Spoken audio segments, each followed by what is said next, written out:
Hello दोस्तों, स्वागत है आपका मेरे YouTube channel all exam GK point पर। और आज की इम्पोर्टेंट वीडियो है उत्तराखंड एग्ज़ाम पेपर आधारित प्रैक्टिस सेट है, जिसमें आपको लगभग 50 क्वेश्चन मिलेंगे। कुछ मौखिक रूप से आपसे मालूम किए जाएंगे, कुछ बताए जाएंगे। इम्पोर्टेंट वीडियो है क्योंकि अभी उत्तराखंड एग्ज़ाम हुआ था पुलिस का, उसमें काफ़ी क्वेश्चन मिले हैं प्रैक्टिस सेट से। तो जो लेखपाल का एग्ज़ाम अब होने वाला है 8 जनवरी को, उसमें भी काफ़ी क्वेश्चन मिलेंगे। तो वीडियो को ज़्यादा से ज़्यादा शेयर करें। और इसी तरीके से अगर आप प्रैक्टिस सेट आगे भी चाहते हैं तो जो चैनल पर पहली बार हैं वो चैनल को सब्सक्राइब कर लेंगे और वीडियो को अपने दोस्तों में शेयर करें और उनसे भी सब्सक्राइब करने के लिए कहें। तो स्टार्ट करते हैं भाई आज की क्लास। सभी का वेलकम है आपका क्लास में। पहला क्वेश्चन है, देखिए ये पत्रकारिता से क्वेश्चन आ गया अब एग्जाम में। और पत्रकारिता से जो साहित्य दिया है आपका वो 5 नंबर का आएगा एग्जाम में। परिपत्र किस श्रेणी में आता है? वेरी वेरी इंपॉर्टेंट क्वेश्चन है भाई। परिपत्र किस श्रेणी में आता है? ए ऑप्शन है व्यक्तिगत पत्र, बी ऑप्शन है पारिवारिक पत्र, सी ऑप्शन है सामाजिक पत्र और डी ऑप्शन है कार्यालयी पत्र। बताइए भाई जल्दी, परिपत्र किस श्रेणी में आता है? जल्दी बताइए, जल्दी आप दीजिए सभी। परिपत्र किस श्रेणी में आता है? जल्दी आप दीजिए, परिपत्र किस श्रेणी में आता है? जल्दी आप दीजिए। तो देखिए जिसका डी है वो सही है भाई, कार्यालय ही पत्र होता है परिपत्र। नेक्स्ट क्वेश्चन, यथेष्ट शब्द में संधि है? बताइए भाई जल्दी जल्दी। यथेष्ट शब्द में संधि है? ए ऑप्शन है वृद्धि संधि, बी ऑप्शन है गुण संधि, सी ऑप्शन है दीर्घ संधि और डी ऑप्शन है यण संधि। बताइए भाई जल्दी जल्दी, जल्दी बताइए। यथेष्ट शब्द में संधि है, जल्दी आप दीजिए सभी। तो देखिए यथेष्ट, अगर बीच वाले बण पर आपको अगर एक मात्रा मिलती है, बीच वाले बण पर अगर एक मात्रा मिलती है तो अधिकतर देखिए 90% की अगर बात करें, 99% की अगर हम बात करें तो उसमें हमेशा गुण संधि होती है। ठीक है, इसका बी वाला आंसर सही है, यथेष्ट। ठीक है, यथेष्ट में कौन सी संधि है? गुण संधि। अगर आपको ध्यान ना रहे तो अगर बीच वाले बण पर आपको एक मात्रा मिलती है तो उसमें लगभग 99% कौन सी संधि होती है? गुण संधि होती है। ठीक है, नेक्स्ट क्वेश्चन, उससे पढ़ा नहीं जाता, इस वाक्य में वाच्य है? बताइए भाई जल्दी। कृत्रिवाच्य, कर्मवाच्य, भाववाच्य, उपयुक्त सभी। बताइए भाई जल्दी। उससे पढ़ा नहीं जाता, इस वाक्य में वाच्य है? बताइए जल्दी, कौन सा वाच्य है? कृत्रिवाच्य, कर्मवाच्य, सी ऑप्शन है आपका भाववाच्य और डी ऑप्शन है उपयुक्त सभी। जल्दी आप दीजिए। देखिए ये यूकेपीसीएस है, इसी तरीके से क्वेश्चन मालूम करता है। और अभी तो ये खाली टेलर था, ठीक है, पेपर तो अब आएगा, तो इसका ध्यान रखें। देखिए जिसका लेखपाल पटवारी में है वो अच्छे से मेहनत करें। देखिए इसका सही आंसर हो जाएगा भाई, देखिए उससे पढ़ा नहीं जाता, तो हम क्या कर रहे हैं? भाव व्यक्त कर रहे हैं भाई। ठीक है, क्या कर रहे हैं? हम भाव व्यक्त कर रहे हैं। इसमें कौन सा है? सी वाला आंसर सही है, भाववाच्य है भैया। नेक्स्ट क्वेश्चन, ये भी देखिए अच्छा क्वेश्चन है। दूत का अर्थ संदेश वाहक है, तो द्यूत का अर्थ होगा? बताइए भाई जल्दी। जुआ, बी ऑप्शन है सुधा, सी ऑप्शन है कुआं, डी ऑप्शन है भूखा। जल्दी बताइए भाई, जल्दी बताइए।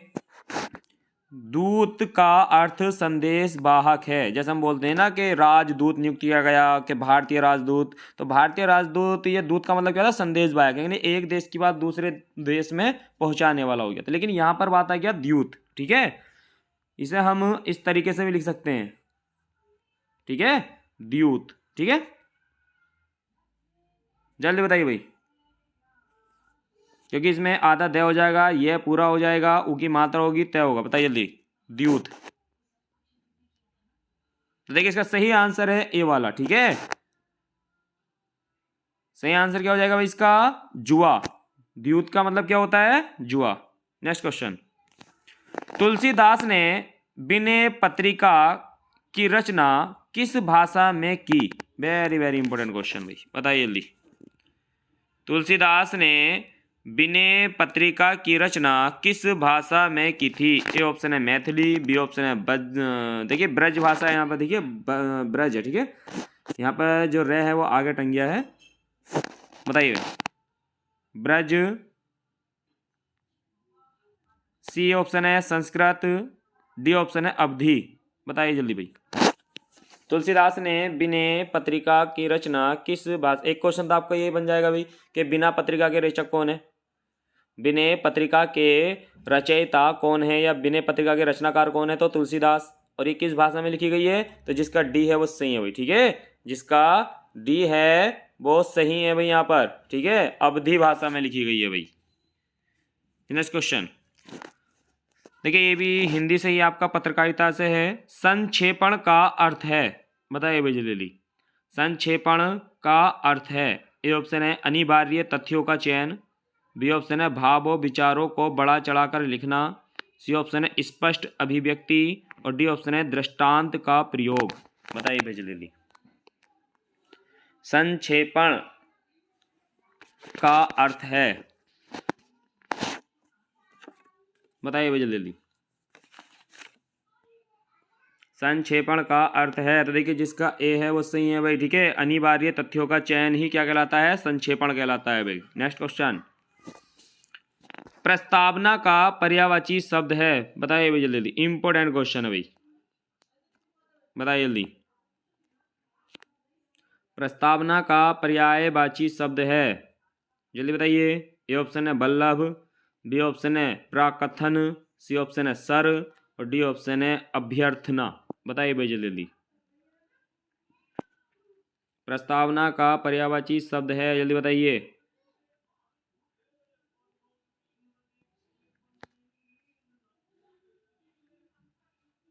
तो प्रस्तावना का पर्यायवाची शब्द कौन सा है भाई, जिसका बी है वो सही है भाई, ठीक है। पर्यायवाची शब्द क्या है, प्राकथन, ठीक है। प्रस्तावना क्या बोलते हैं हम, प्राकथन बोलते हैं भाई, ठीक है। नेक्स्ट क्वेश्चन, ऋण शब्द ऐसे शब्दों को कहते हैं,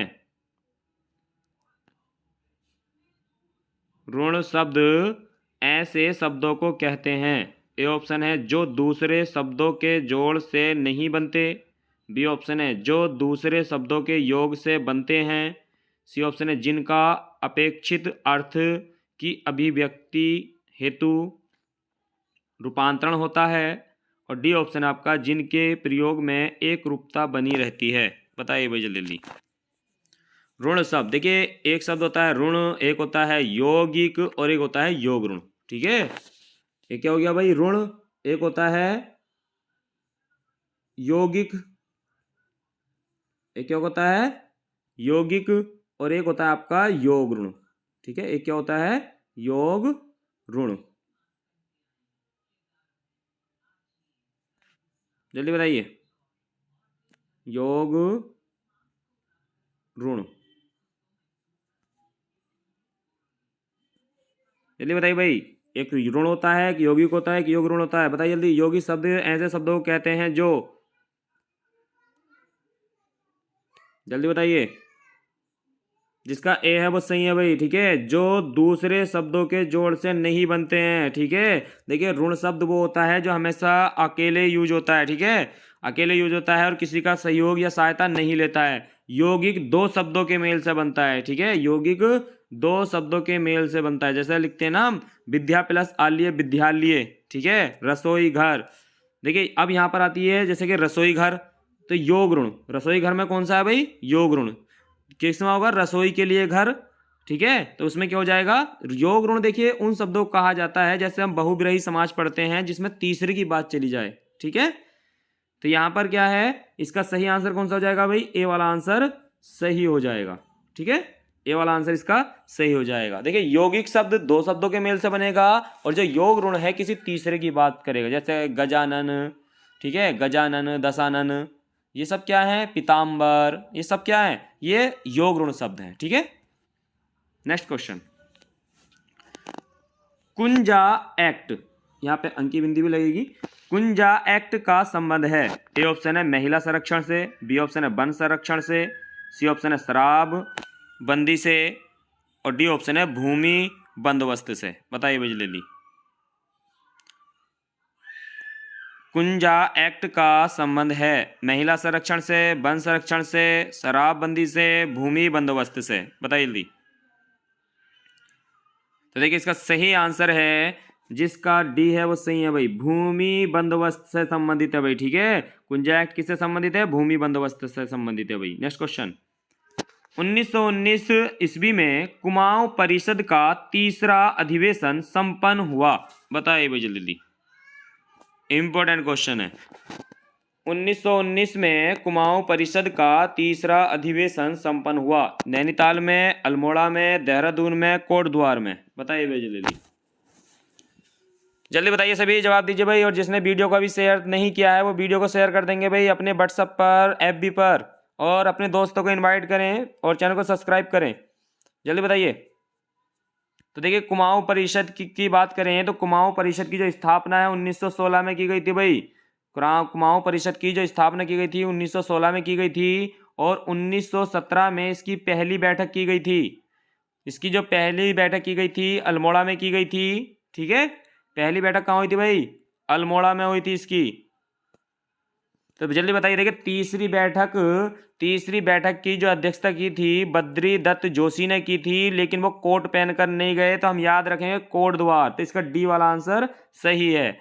कुमाऊं परिषद की तीसरी बैठक कहाँ हुई थी भाई? कोटद्वार में हुई थी। आप कैसे याद रखेंगे? देखिए इसके अध्यक्ष कौन थे? बद्री दत्त जोशी थे, वो कोट पहनकर नहीं गए, तो तीसरी बैठक कहाँ पर? कोटद्वार में। तो इसका डी वाला आंसर सही है। नेक्स्ट क्वेश्चन, अनाई मुंडी उच्चतम शिखर है। देखिए अगर हम भारत की बात करें तो हिमालयी श्रेणियों को छोड़कर भारत की सबसे ऊंची चोटी अनाई मुंडी है। ठीक है, अगर हिमालयी चोटियों को छोड़ दिया जाए तो अगर भारत की बात की जाए तो भारत की सबसे ऊंची चोटी शिखर कौन सा आता है? अनामुडी का आता है। ठीक है, तो अनाई मुंडी उच्चतम शिखर है पूर्वी घाट का, उत्तर हिमालय का, सी ऑप्शन है पश्चिमी घाट का, और डी ऑप्शन है उपरोक्त में से कोई नहीं। बताइए जल्दी जल्दी बताइए।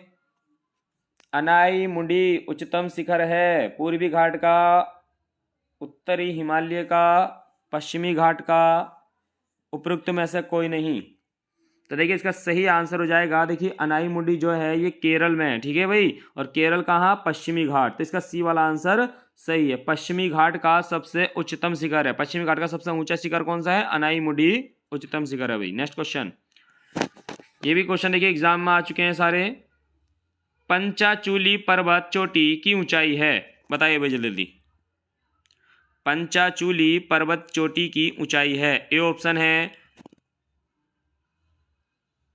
6,904 मीटर, बी ऑप्शन है 6,856 मीटर, सी ऑप्शन है 7,456 मीटर, और डी ऑप्शन है उपरोक्त में से कोई नहीं।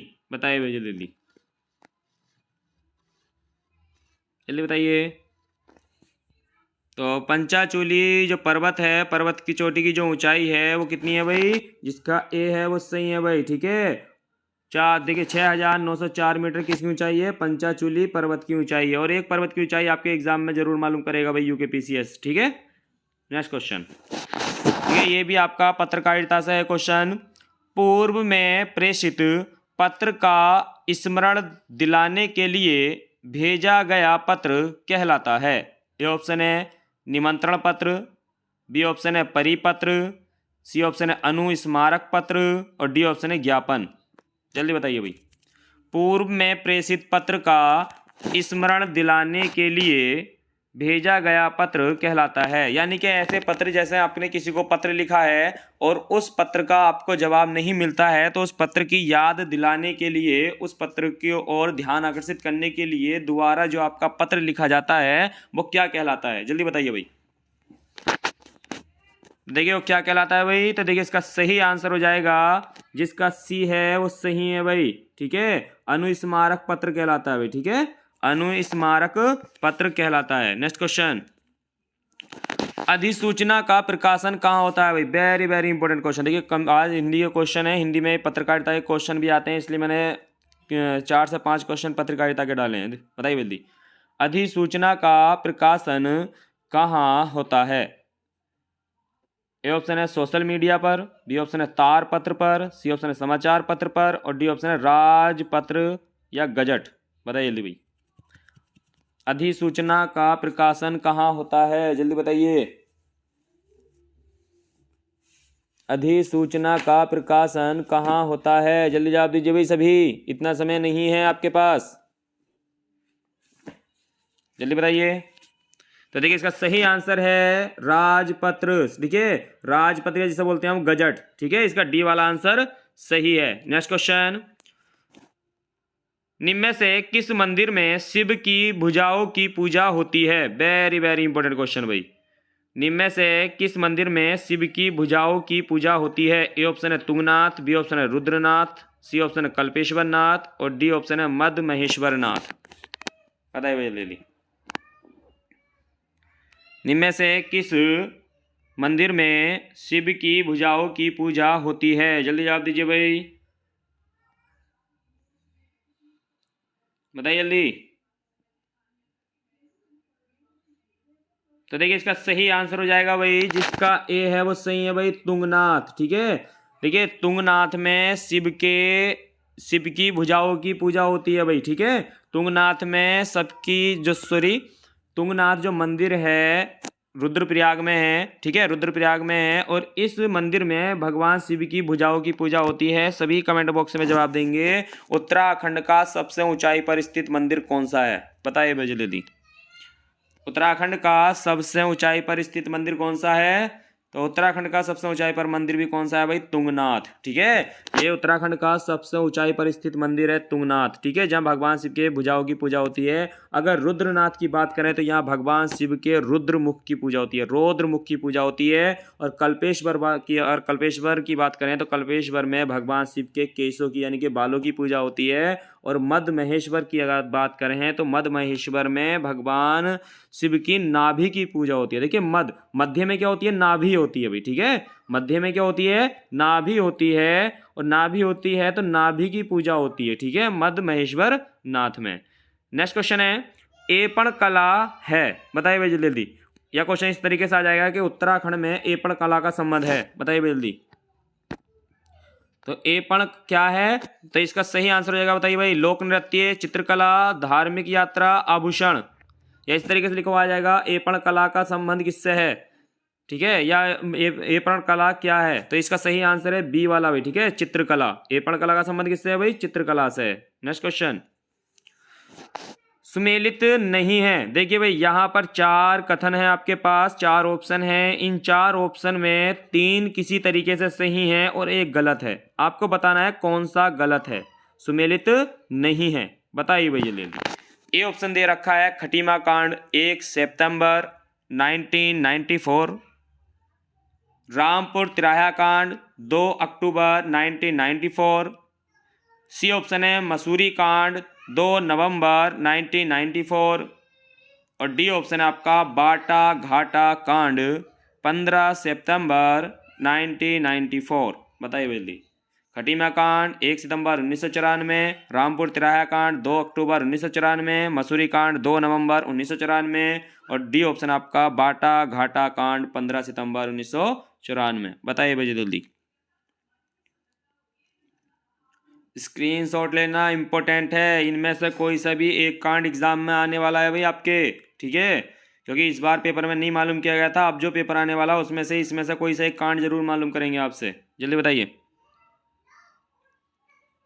तो देखिए इसका सही आंसर हो जाएगा, देखिए मसूरी कांड, जिसका सी है वो सही है भाई। देखिए मसूरी कांड जो है 2 नवंबर में नहीं है, ठीक है, 2 सितंबर है भाई। ठीक है, जब देखिए खटीमा कांड हुआ था 1 सितंबर 1994 को, तो इसके तुरंत बाद ही 2 सितंबर 1994 में, ठीक है, 2 सितंबर 1994 में मसूरी कांड हुआ था। ठीक है, 2 सितंबर 1994 में मसूरी कांड हुआ था। यहाँ पर क्या दे रखा है, नवंबर दे रखा है। ठीक है, फिर इसके बाद 1 माह के बाद लगभग रामपुर तिराहा मुजफ्फरनगर कांड हुआ था 2 अक्टूबर 1994 को हुआ था भाई। ठीक है, बाटा घाटा कांड सही है भाई। ठीक है, ये 15 सितंबर 1994 को ही हुआ था। तो इसका सही जो आंसर है हमारा, इसका सी वाला आंसर हो जाएगा भाई। ठीक है, सी वाला। ठीक है, 2 नवंबर 1994 यहाँ गलत है। ठीक है, यहाँ क्या होना चाहिए, 2 सितंबर होना चाहिए। नेक्स्ट क्वेश्चन, देश के 22वें विधि विश्वविद्यालय की स्थापना कहाँ पर किया जा रहा है? बताइए भैया जल्दी। देश के 22वें विधि विश्वविद्यालय की स्थापना कहाँ पर की जा रही है? ए ऑप्शन है ऋषिकेश, बी ऑप्शन है रानी पोखरी, सी ऑप्शन है हल्द्वानी और डी ऑप्शन है काशीपुर। बताइए भैया जल्दी। देश के 22वें विधि विश्वविद्यालय की स्थापना कहाँ पर किया जा रहा है? जल्दी बताइए। तो देखिए देश के 22वें विधि विश्वविद्यालय की जो स्थापना की जा रही है कहाँ की जा रही है भाई? तो जिसका बी है वो सही है भाई, रानी पोखरी में। ठीक है, इसका सही आंसर है बी वाला। देखिए बहुत ही इम्पोर्टेंट क्वेश्चन है आपके एग्जाम के लिए। क्या है वो? आपका लेखपाल पटवारी का हो, वन विभाग का हो या क्लर्क का एग्जाम हो, सभी के लिए इम्पोर्टेंट है। तो अपने दोस्तों में वीडियो को शेयर कर दीजिए भाई सभी। नेक्स्ट क्वेश्चन, राज्य के कितने व्यक्तियों को पद्म पुरस्कार 2022 से सम्मानित किया गया है? वेरी वेरी इंपॉर्टेंट क्वेश्चन भाई। राज्य के कितने व्यक्तियों को पद्म पुरस्कार 2022 से सम्मानित किया गया है? जल्दी बताइए भाई। ए ऑप्शन है 2, बी ऑप्शन है 3, सी ऑप्शन है 4, डी ऑप्शन है 5। बताइए भाई जल्दी जल्दी बताइए, जल्दी बताइए भाई सभी, इतना समय नहीं है भाई और इम्पोर्टेंट रहेंगे। जल्दी बताइए। तो देखिए इसका सही आंसर है भाई सी वाला, 4 व्यक्ति हैं। ठीक है, जिसमें एक बिपिन रावत जी भी हैं। बिपिन रावत जी को भी 2022 का पद्म पुरस्कार से सम्मानित किया गया। तो 4 व्यक्तियों को मिला है भाई ये पुरस्कार। नेक्स्ट क्वेश्चन, पर्वतीय विकास जन समिति का गठन। वेरी वेरी इंपॉर्टेंट क्वेश्चन है भाई, स्क्रीनशॉट ले लेना इसका क्या है। ठीक है, पर्वतीय विकास जन समिति का गठन कब किया गया था? जल्दी बताइए। ए ऑप्शन है 1950, बी ऑप्शन है 1967, सी ऑप्शन है 1969, डी ऑप्शन है 1973। 1950, 1967, 1969, 1973। जल्दी बताइए। पर्वतीय विकास जन समिति, जल्दी बताइए। तो पर्वतीय विकास जन समिति का जो गठन किया गया था, जल्दी बताइए। तो पर्वतीय विकास जन समिति का जो गठन किया गया था, जिसका ए है वो सही है भाई। ठीक है, जिसका ए है सही है। पर्वतीय विकास जन समिति का जो गठन किया गया था 1950 में किया गया था। ठीक है, देखिए अगर 1967 की हम बात करें तो पर्वतीय राज्य परिषद, पर्वतीय राज्य परिषद, पर्वतीय राज्य परिषद का गठन कब है भाई? देखिए यहाँ पर क्या है, पर्वतीय विकास जन समिति है तो 1950। अगर आता है एग्जाम में पर्वतीय राज्य परिषद, तो पर्वतीय राज्य परिषद का जो गठन है कब है? 1967 में है भाई। ठीक है, पर्वतीय राज्य परिषद का गठन कब है? 24-25 जून। ठीक है, अगर डेट की बात करें तो कितना आ जाएगा भाई?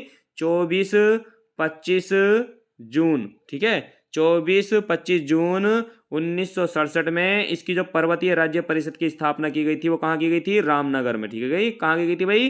रामनगर में की गई थी। ठीक है, पर्वतीय राज्य परिषद की स्थापना कहाँ की गई थी भाई? रामनगर में की गई थी और दया कृष्ण पांडे के द्वारा की गई थी। किसके द्वारा? दया कृष्ण पांडे के द्वारा की गई थी। अगर 1969 की हम बात करें तो देखिए पर्वतीय विकास परिषद, पर्वतीय विकास परिषद। ठीक है, पर्वतीय विकास परिषद का गठन कब है भाई? 1969। देखिए एक परिषद इसमें से एग्जाम में मिलेगी आपको। ठीक है, यहां पर क्या था? देखिए यहां पर पर्वतीय राज्य परिषद था। ठीक है, यहां क्या था भाई? पर्वतीय राज्य परिषद है। कौन सी है यहां पर? पर्वतीय राज्य परिषद। अब क्या हो गई पर्वतीय राज्य परिषद से? जब पर्वतीय राज्य परिषद बनी है तो विकास भी होगा, तो पर्वतीय विकास परिषद। अगर विकास होगा तो विकास के लिए पृथक भी करना पड़ेगा। ठीक है, तो यहां पर 1973 में कौन सी सब बनी है? पृथक। क्या लग जाएगा अब? पृथक पर्वतीय राज्य परिषद। क्या हो जाएगा भाई? पृथक पर्वतीय राज्य परिषद का गठन 1973 में किया गया है। वेरी वेरी इंपॉर्टेंट क्वेश्चन, लिख लेना, वीडियो को पॉज करके लिख लेना, लेकिन इन समितियों की स्थापना जरूर लिख लेना भाई, ठीक है। 1950 पर्वतीय विकास जन समिति, 1967 पर्वतीय राज्य परिषद, 1969 पर्वतीय विकास परिषद और 1973 पृथक पर्वतीय राज्य परिषद। पृथक पर्वतीय राज्य परिषद, ठीक है। तो इसका जरूर ध्यान रखेंगे, ठीक है। कौन सी हो जाएगी?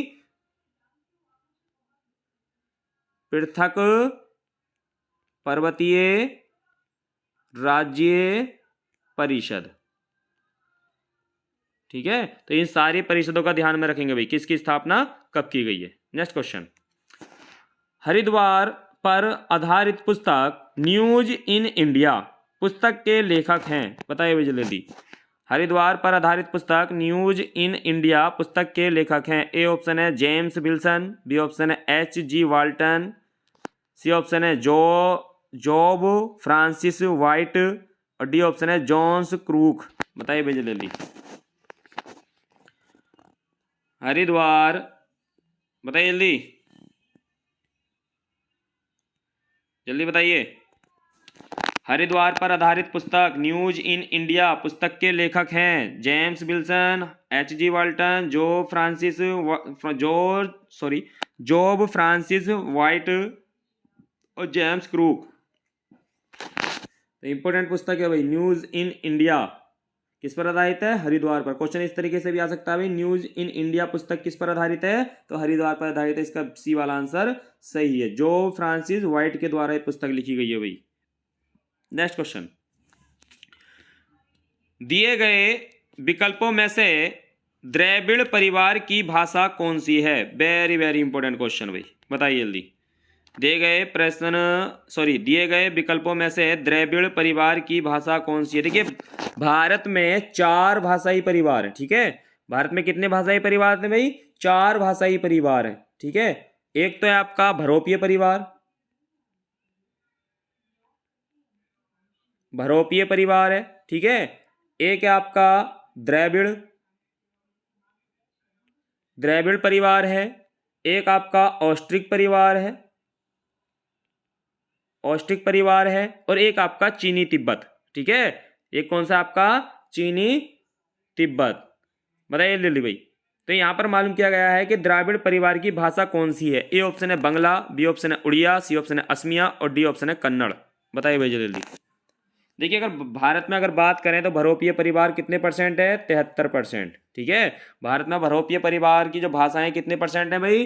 73% है। और द्राविड़ 25% है। ऑस्ट्रेलिया आपकी 2.5% है। और जो चीनी तिब्बत है आपकी, वो आपकी 0.07%, ठीक है। 0.07% है भाई, ठीक है। तो ये ध्यान रखेंगे। तो देखिए इसमें सही आंसर हो जाएगा आपका डी वाला, कन्नड़। कन्नड़ जो है द्राविड़ परिवार की भाषा है, ठीक है। इसमें मालूम किया द्राविड़ परिवार की भाषा कौन सी है? तो कन्नड़ है भाई। डी वाला आंसर सही है। नेक्स्ट क्वेश्चन, गांधी को राष्ट्रपिता कहा गया है, वाक्य में संज्ञा किससे किस रूप में परिवर्तित हो रही है? बताइए भाई, वेरी वेरी इंपॉर्टेंट क्वेश्चन भाई, जल्दी बताइए आप। गांधी को राष्ट्रपिता कहा गया है। देखिए संज्ञा से जो क्वेश्चन आएगा आपके एग्जाम में वो इसी तरीके से क्वेश्चन आएंगे, ठीक है। गांधी को राष्ट्रपिता कहा गया है, वाक्य में संज्ञा किससे किस रूप में परिवर्तित हो रही है? ए ऑप्शन है जातिवाचक से व्यक्तिवाचक, बी ऑप्शन है व्यक्तिवाचक से जातिवाचक, सी ऑप्शन है व्यक्तिवाचक से भाववाचक और डी ऑप्शन है भाववाचक से जातिवाचक। जल्दी बताइए भाई, जल्दी जवाब दीजिए, जल्दी जवाब दीजिए भाई। गांधी को राष्ट्रपिता कहा गया है, तो देखिए इसका देखिए यहाँ पर गांधी जातिवाचक संज्ञा नहीं है भाई, ठीक है। यहाँ पर गांधी जो है वो जातिवाचक संज्ञा नहीं है, ठीक है। जातिवाचक संज्ञा नहीं है गांधी यहाँ पर। क्यों? क्योंकि सारे जो गांधी हैं उन्हें राष्ट्रपिता नहीं कहा गया है। यहाँ पर जो गांधी की बात चल रही है वो महात्मा गांधी जी की बात चल रही है, ठीक है। महात्मा गांधी जी की बात चल रही है, तो गांधी कौन सी संज्ञा हो गई भाई? व्यक्तिवाचक। गांधी कौन सी संज्ञा हो गई? व्यक्तिवाचक। और ये राष्ट्रपिता कहा गया है, इसमें हम अपने भाव प्रकट कर रहे हैं। ठीक है, हम क्या कर रहे हैं यहाँ पर? अपने भाव प्रकट कर रहे हैं। तो इसका देखिए आंसर जो सही हो जाएगा, इसका सही आंसर है सी वाला। ठीक है, तीसरा वाला, व्यक्तिवाचक से भाववाचक संज्ञा में परिवर्तित हो रही है। ठीक है, गांधी क्या हो गया? व्यक्तिवाचक संज्ञा हो गई है, और राष्ट्रपिता क्या हो गए? भाववाचक संज्ञा हो गई। तो इसका सी वाला आंसर सही है। नेक्स्ट क्वेश्चन, निम्न में से स्त्रीलिंग शब्द को पहचानिए। वेरी वेरी इंपॉर्टेंट क्वेश्चन भाई। निम्न में से स्त्रीलिंग शब्द को पहचानिए। ए ऑप्शन है जुर्राब, बी ऑप्शन है घाघरा, सी ऑप्शन है पजामा, डी ऑप्शन है कसीदार कार। बताइए जल्दी, जल्दी बताइए। स्त्रीलिंग शब्द की पहचान कीजिए। कौन सा स्त्रीलिंग शब्द है भाई इसमें?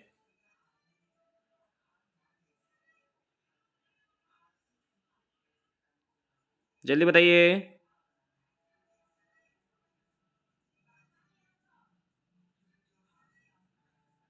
जल्दी बताइए भाई, स्त्रीलिंग शब्द की पहचान कीजिए सभी।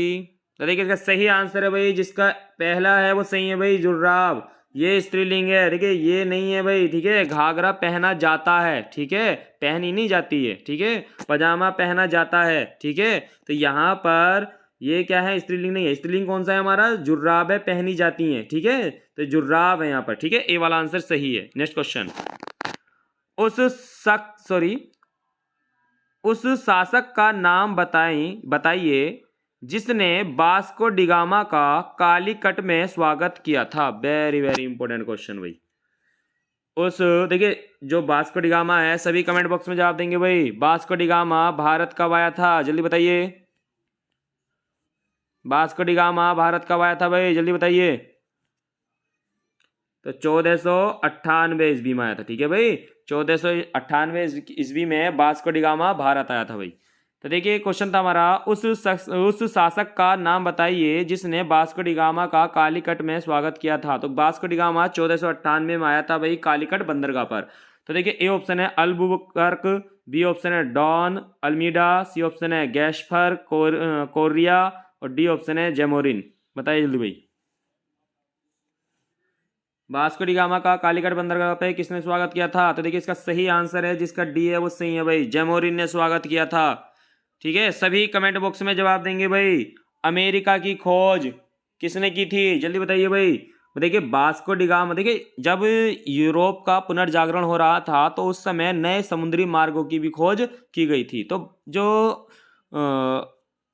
वास्को डिगामा था वो रास्ता भटककर भारत आ गया था, तो भारत में इसका स्वागत जेमोरिन ने किया था। और अमेरिका की जो खोज की थी, जो सभी कमेंट बॉक्स में जवाब दीजिए किसने की थी? तो अमेरिका की जो खोज की थी वो कोलंबस। ठीक है, किसने की भाई? कोलंबस ने की थी। और कोलंबस ने जो अमेरिका की खोज की थी वो कब की थी? 1492 में की थी भाई। ठीक है, 1492 में कहां पहुंचा था? कोलंबस अमेरिका पहुंचा था भाई। ठीक है, नेक्स्ट क्वेश्चन देखते हैं। अंग्रेज शासक चार्ल्स द्वितीय को किसकी राजकुमारी से विवाह करने के लिए मुंबई दहेज में दिया गया था? वेरी वेरी इंपॉर्टेंट क्वेश्चन भाई। देखिए पहले क्या है, पूरे के पूरे शहर दहेज में दिए जा रहे थे। आप नौकरी ले लो, दहेज अगर राज्य नहीं मिलेगा तो कुछ और है आपके लिए। ठीक है, अंग्रेज शासक चार्ल्स द्वितीय को किसकी राजकुमारी से विवाह करने के लिए मुंबई दहेज में दिया गया था? ए ऑप्शन है फ्रांस की राजकुमारी, बी ऑप्शन है पुर्तगाली राजकुमारी, हॉलैंड की राजकुमारी, डेनमार्क की राजकुमारी। बताइए भेज जल्दी, जल्दी बताइए।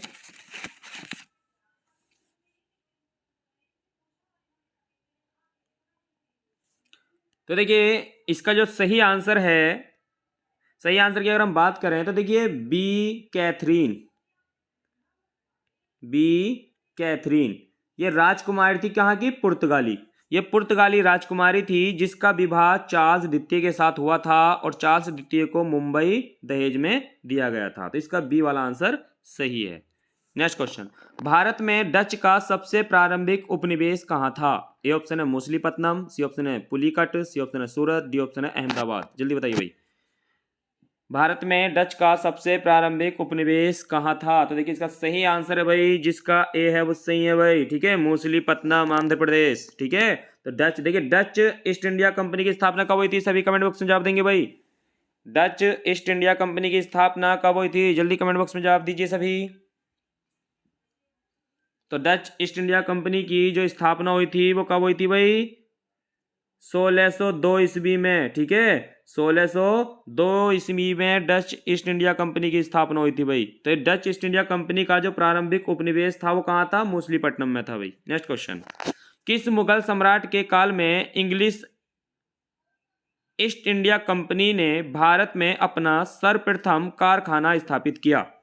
ए ऑप्शन है जहांगीर, बी ऑप्शन है अकबर, सी ऑप्शन है शाहजहां और डी ऑप्शन है औरंगजेब। बताइए भाई जल्दी। किस मुगल सम्राट के काल में इंग्लिश या अंग्रेजों की जो ईस्ट इंडिया कंपनी थी वो भारत में सर्वप्रथम अपना कारखाना स्थापित किया था? तो देखिए इसका सही आंसर हो जाएगा, देखिए यहाँ पर अकबर नहीं है, यहाँ कौन सा सही होगा? जहांगीर, ठीक है। यहाँ पर देखिए कारखाना स्थापित करने की बात चल रही है। जब ईस्ट इंडिया कंपनी की स्थापना लंदन में की गई थी, सॉरी, जब ईस्ट इंडिया कंपनी की स्थापना ब्रिटेन में की गई थी तो उस समय राजा कौन था? अकबर था, क्योंकि कब की गई ईस्ट इंडिया कंपनी की स्थापना? 1600 ईस्वी में की गई थी। तो 1600 में कौन था? अकबर था। लेकिन यहाँ भारत की बात चली, भारत में कारखाना जो स्थापित किया था किसके काल में? जहांगीर के। तो ए वाला आंसर इसका सही है। नेक्स्ट क्वेश्चन, आज हर कोई मानसिक रूप से बीमार दिखता है, इस वाक्य में हर कोई किस प्रकार का शब्द है? बताइए भाई जल्दी। ए ऑप्शन है सदैव बहुवचन, बी ऑप्शन है एक वचन, सी ऑप्शन है बहुवचन और डी ऑप्शन है सदैव एक वचन। बताइए भाई जल्दी। सदैव बहुवचन, दूसरा है एक वचन, सी ऑप्शन है बहुवचन, सदैव एक वचन। बताइए भाई जल्दी, हर कोई किस प्रकार का शब्द है?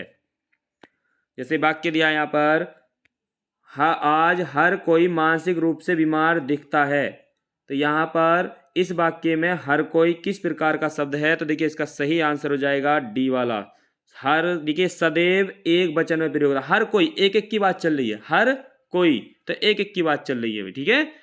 नेक्स्ट क्वेश्चन, उत्तराखंड में भारतीय प्रबंध संस्थान कहाँ स्थित है? उत्तराखंड में भारतीय प्रबंध संस्थान कहाँ स्थित है? पिथौरागढ़, अल्मोड़ा, श्रीनगर, काशीपुर। तो देखिए भारतीय प्रबंध संस्थान की अगर हम बात करें तो कहाँ? जल्दी जल्दी कमेंट बॉक्स में जवाब दीजिए भाई, इतना समय नहीं है। और वीडियो को शेयर कर दीजिए भाई सभी, डेली आपको 50 क्वेश्चन मिलते हैं जो यूके पीसीएस पर आधारित होते हैं। तो भारतीय प्रबंध संस्थान कहाँ स्थित है? तो देखिए इसका सही आंसर है डी वाला, काशीपुर में ही है भाई, ठीक है। इस भारतीय प्रबंध संस्थान कहाँ पर है? काशीपुर में। नेक्स्ट क्वेश्चन, नर्तकी की मूर्ति जो कांसे की बनी थी निम्नलिखित में से किस सभ्यता में पाई गई है? ए ऑप्शन है मेसोपोटामिया की सभ्यता, बी ऑप्शन है सिंधु घाटी सभ्यता, सी ऑप्शन है फारस सभ्यता और डी ऑप्शन है मिस्र सभ्यता। तो देखिए इसका सही आंसर हो जाएगा, जिसका बी है वो सही है भाई, सिंधु घाटी सभ्यता, ठीक है। सिंधु घाटी सभ्यता में जो मोहनजोदड़ो है, मोहनजोदड़ो से ही नृत्य करती हुई कांसे की मूर्ति मिली है। तो इसका बी वाला आंसर सही है। नेक्स्ट क्वेश्चन, छछूंदर के सिर में चमेली का तेल, ये मुहावरा है भाई, ये लोकोक्ति है। छछूंदर के सिर में चमेली का तेल, इसका सही बताना है, सही अर्थ क्या होगा? दान के लिए सुपात्र न होना, बी ऑप्शन है गंजे व्यक्ति के सिर पर सुगंधित तेल लगाना, सी ऑप्शन है बिल्कुल अनपढ़ व्यक्ति को धन मिलना और डी ऑप्शन है अयोग्य व्यक्ति को उत्तम पद मिलना। बताइए भाई जल्दी जल्दी बताइए।